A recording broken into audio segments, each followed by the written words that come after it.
Chuir daltaí scoil sa Léirne fáilte roimh Buaiteoir Steip 2025 Becky ní éilethe.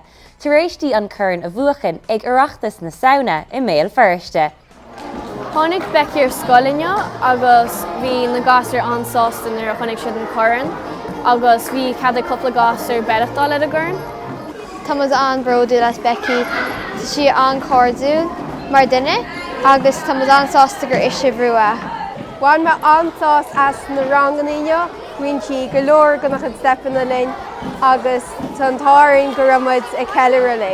Bhí sé spúr mar le máide bhí me a dansa le Becky. Bhí me cin an nervhí se go suasa. Bhí sé spúr, stead.